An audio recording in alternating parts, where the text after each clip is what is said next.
Right. New poll results are out for a couple of the key political races in Wisconsin this year. The survey was conducted by well-known pollster Ken Goldstein of the University of Wisconsin and was commissioned by the conservative-leaning Wisconsin Policy Research Institute.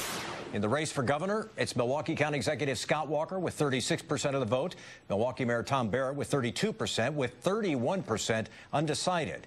Now, factoring in the other Republican candidate, former Congressman Mark Newman, it's Newman 34, Barrett 34, with 30% undecided. And now the biggest surprise. In a still hypothetical U.S. Senate race between Democratic incumbent Russ Feingold and former Republican Governor Tommy Thompson, it's Thompson 51%, Feingold 39%, with just 9% undecided. Now, pollster Ken Goldstein issued this statement in connection with those numbers. Quoting now, hypothetical matchups can change once a potential candidate officially enters the race. Thompson has been out of Wisconsin politics for almost 10 years, and it will be interesting to see if his support and lead hold up once the back and forth of a campaign starts. Tommy Thompson, of course, is still considering whether to get into the race. Today, we're not talking numbers, but strategy with two partisans and former campaign operatives. Brian Fraley is with the MacIver Institute, a conservative think tank. Scott Ross is with One Wisconsin Now, a liberal advocacy group. Thanks to both of you for being with us today. Thanks for having us. I want to talk about the possibility of a Tommy Thompson-Russ Feingold matchup in the fall. I was very interested in the Feingold campaign's behavior in the last week, Scott Ross. They really went after Tommy Thompson. Are they trying to scare him out of the race? Is that really what's going on here? Well, I think, Tommy has, there's literally not a major office that Tommy hasn't said that in the last, 8 years he's going to run for. And I think that the Feingold campaign is right to get out there and be aggressive and talk about, exactly what the contrast is between Russ Feingold, who stood up for the people of Wisconsin, and Tommy Thompson, who, well, in the last 4 years at least, has stood up a lot for the health insurance industry. What do you think of the Feingold campaign's tactics? Well, they know what a Tommy Thompson candidacy would mean. They know that it would be a dogfight from the get-go, and they're not waiting for Tommy to make his decision and make his announcement, whatever, one way or another. They're conducting the campaign now. They understand that Tommy Thompson would be the most formidable GOP challenger he could have. What do you make of the May 12th appearance, the Washington night for the Republican Party? Tommy Thompson is one of the headliners for that event. What do you make of that? Is that a sign that he's going to get into this race by the middle of May? I think it's one of the crumbs that are being dropped. Yes, I do. What do you? I'm sorry. Wait, Republicans coddling corporate lobbyists. Apparently this is news. I'm not exactly surprised by that. But again, when you take a look at what a Tommy Thompson entrance into this race would be, it'd be the fact that for the first time in 20 years, Tommy Thompson has had to run a race against somebody with comparable resources. I guess we'll have to see what happens. Obviously, anybody who watched his interesting run for president would say that perhaps his best campaign days may be behind him. Oh, I love it, and Tommy loves it when liberals underestimate him. Remember, he was just a two-bit hack from Elroy. That's what the Republican establishment called him. I love it. Tommy would love to be underestimated in a race. Would he do this just for the challenge of it? Because there's not a lot else in it for him. I don't. Well, maybe not for him, but for Wisconsin and for America, there is.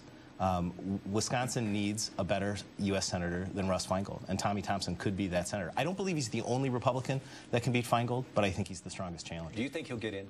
I still don't necessarily think he's going to get in, but again, I think that if you're talking about what Wisconsin needs, what Wisconsin does not need, what America does not need, is more of the failed healthcare policies of George Bush, such as the Medicare Part D boondoggle and skyrocketing health insurance costs. A couple of developments in the governor's race I want to talk to you guys about. The first one is Scott Walker goes on the air with his first ad. It doesn't say he's running for governor anywhere in the ad. It's about how he's giving back money as Milwaukee County executive. Didn't take his full salary.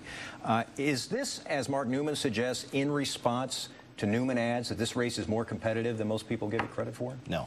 With all due respect to Congressman Newman, no. I believe that Congressman Newman's entry into the race affected the Walker campaign last year with the need to ramp up organization and fundraising a little bit earlier to match Congressman Newman's personal wealth. But I believe that the Walker media plan is playing out as they've always planned it, and that this is the time that they're going to start introducing Scott to parts of the state that aren't as familiar with him as they are down here in Southern Wisconsin. The more competitive, the better. That's what you want. You want to see Mark Newman wage a robust campaign. Well, I think what the ad told me was, this is what we've got from Scott Walker. I mean, the state of Wisconsin is facing the greatest economic crisis it has faced since the Great Depression. Milwaukee County, its social services, its public services are in shambles because of his mismanagement. And his response is, hey, Wisconsin, I gave back some of my salary, well, until 2008. He's still giving back some of his salary, and it's not just, hey, I gave back some. It's, I am a leader who is willing to not only talk the talk, but walk the walk. When I asked county workers to take cuts and pain, I also did it to myself. Didn't have to. Made the promise and fulfilled it. $370,000 that he did not take. That is not a trifling amount. That shows leadership, and it's a great plank to start out the campaign. And how does that create one job exactly? That's what I don't understand. And what I'd say is, if you're going to talk about the talk, I think, you know, Scott Walker needs to talk about how he's going to pay for those $2 billion in tax cuts for the rich and for corporations that he's proposing as the centerpiece of his campaign. That's what I think he needs to give us some answers about. How are you going to pay for those $2 billion in tax cuts? Rolling back the Doyle tax hikes? You mean, I'm sorry, you're talking about tax cuts, the income tax increase on the top 1%, people earning more than $225,000, or corporations that open up post office boxes in other states in order to avoid their obligation to state taxpayers. Those are the tax cuts you're talking about for the rich and for corporations. Final word on this subject, and we'll move on. Well, the tax increases on small businesses. Let's talk about jobs, because that's really what the governor's race is all about this year. All the candidates say that.